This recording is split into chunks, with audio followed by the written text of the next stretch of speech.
अस्सलाम वालेकुम। आज जो मैं बताने जा रहा हूँ एमफिल थीसिस के कंटेक्स्ट में कि एक तो होती है ना एपी स्टाइल में बनाना, फ़ाइल को हेडिंग्स मेंटेन करना एक अजाब बना रहता है। तो मैंने एक फ़ाइल ड्राफ्ट की है जिसमें ये सारी चीज़ें ऑटोमेटिकली लगी हुई होंगी। इसके ऊपर आप अपना थीसिस स्टार्ट कर सकते हैं लगाना। इसमें हेडिंग वन को मैंने फ़ॉन्ट साइज़ दिया है, हेडिंग टू को एंड सो ऑन। ये ऑटोमेटिकली साथ नंबर्स भी लिखते जाएंगे और एट दी एंड आप टेबल ऑफ कंटेंट्स आप लिख सकते हैं आराम से। एक तो ये चीज़ है और दूसरी चीज़ एक जो बताने जा रहा था मैं, वो ऑटो सेव का फ़ीचर है जो हमें एक डर लगा रहता है कि फ़ाइल अगर बंद हो गई, लाइट चली गई या लैपटॉप अक्सर औकात अपडेट पे एकदम से रीस्टार्ट हो जाता है। बैकग्राउंड में अपडेट चल रही होती है और हमें पता ही नहीं होता और एकदम से वो रीस्टार्ट होता है तो सारा अनसेव्ड जो काम है वो सारा उससे हम हाथ धो बैठते हैं। तो आज एक तो ये मैंने फ़ाइल दिखानी थी और ये मैं इसका लिंक दे दूंगा या फिर मुझे व्हाट्सएप करें, मैं ये फ़ाइल प्रोवाइड कर दूंगा।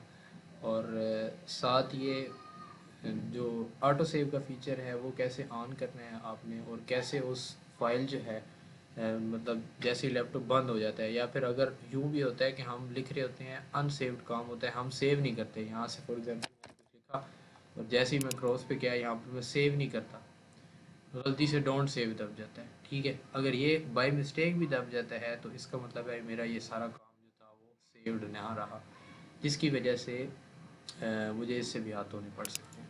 तो थीसिस के अंदर डाटा का बैकअप बनाना तो सबसे टॉप मोस्ट प्रायोरिटी होती है। और साथ साथ अब मैं इसके अंदर बताऊंगा कि कैसे आप ऑटो सेव कर सकते हैं। उसके लिए आप सबसे पहले इधर फाइल में जाएं, फिर आप ऑप्शंस में जाएं। ऑप्शंस में जाने के बाद आप सेव में चले जाएं। अब यहाँ पर हम देख सकते हैं save auto recover information after every 10 minutes. अब ये जो 10 मिनट्स हैं ये डिफ़ॉल्ट है, यानी कि 10 मिनट में जो काम करता हूँ ये एक फ़ीचर है जो ऑफिस ने खुद ही प्रोवाइड किया हुआ है, हम उसके बारे में अवेयर ही नहीं होते मोस्ट ऑफ द टाइम्स। तो यहाँ पर आप इस 10 मिनट को आप 2 मिनट्स कर लें फॉर एग्ज़ाम्पल। तो अगर मैं 2 मिनट्स कर रहा हूँ तो इसका मतलब है हर 2 मिनट के बाद जो भी मैं एडिटिंग कर रहा हूँ इस फाइल के अंदर वो खुद ब खुद सेव होती रहेगी। तो ये ऑटो सेव फीचर जो है ये इसके अंदर ऑन हो जाता है। तो अब आगे देखते हैं हम, keep the last auto recovered variant if I close without saving. तो ये कोई बात है जो मैंने बताई है, विदाउट सेविंग भी रखूँगा तो वो भी सेव हो जाएगी। अब ये जो लोकेशन है ना इसको आप चेंज भी कर सकते हैं कि मेरी रिकवर्ड फाइल कहाँ पर जाए। तो ये बाय डिफ़ॉल्ट बड़ी अच्छी स्टोर है, मतलब लोकेशन है, इसी को आप फॉलो रखें। यूज़र अपने डॉक्यूमेंट्स में जाएं, माइक्रोसॉफ्ट वर्ड की जो रिकवरी फ़ाइल होगी आप वहाँ से उठा सकते हैं। तो अब यहाँ पर हम 2 मिनट्स लगा कर ओके कर देते हैं। अब ये जो मैंने चेंजिंग की है, अब फॉर एग्ज़ाम्पल ये मैं लिखता जा रहा हूँ, ठीक है। अब ये मैंने क्या किया, अब यहाँ पर आके बंद कर देता हूँ मैं फॉर एग्ज़ाम्पल, या फिर मैं 2 मिनट के बाद यहाँ पर डोंट सेव पे करता हूँ टैप, या फिर मैं बाय मिस्टेक लैपटॉप बंद हो जाता है तो मेरा सारी जो मैंने काम किया था वो लॉस्ट होने के मतलब 10 मिनट में भी बंदा काफ़ी काम कर लेता है अक्सर औकात, ख़ास तौर पे जब बंदा खुद लिख रहा होता है, क्रिएटिव राइटिंग कर रहा होता है। तो ऐसे मौक़ों में 2 मिनट के बाद सेव होती रहेगी या 1 मिनट के बाद जो आप सेट करना चाहें। डोंट सेव दब भी जाता है तो कोई इशू नहीं होगा। अब 2 मिनट के बाद हम चेक करते हैं कि क्या वाकई ही ये फ़ाइल जो मैंने एडिट की है, पहले तो खाली फ़ाइल थी लेकिन इसके अंदर जैसे ही मैंने कुछ लिखा है क्या वाकई ये सेव्ड रहेगा या नहीं। ये हम 2 मिनट के बाद देखते हैं अभी। ओके जी, हम देख सकते हैं 3 से 4 मिनट पास हो चुके हैं, मैंने सेव नहीं किया इस फाइल को। अब इस फाइल के अंदर जो भी मैंने एडिटिंग की 2 मिनट पहले, अब मैं फॉर एग्ज़ाम्पल या लाइट चली जाती है, लैपटॉप बंद हो जाता है, रीस्टार्ट हो जाता है, या फिर बाय मिस्टेक मेरे से डोंट सेव दब जाता है, ठीक है। अब क्या होगा, अब जब मैं फ़ाइल खोलूँगा तो परेशानी होगी कि ये तो मैंने इस पे काम किया था इतना ज़्यादा, वो कहाँ गया।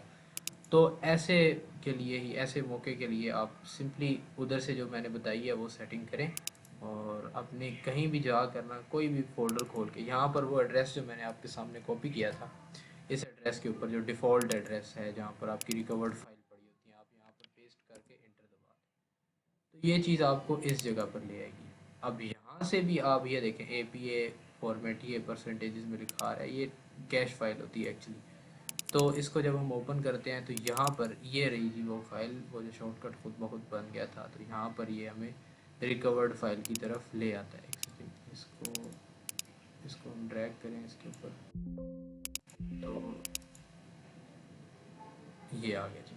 तो ये हमें उस एडिटिंग की तरफ ले आता है जो हमने लास्ट टाइम की थी। एक तो ये तरीका है। दूसरा तरीका ये है कि हम अपनी उस फाइल को खोलें, इसको ओपन करें और यहाँ पर आके फाइल में इधर से भी हम अपने वो जो रिकवर्ड फाइल्स थी वो निकाल सकते हैं। वो भी मैं बताता हूँ आपको।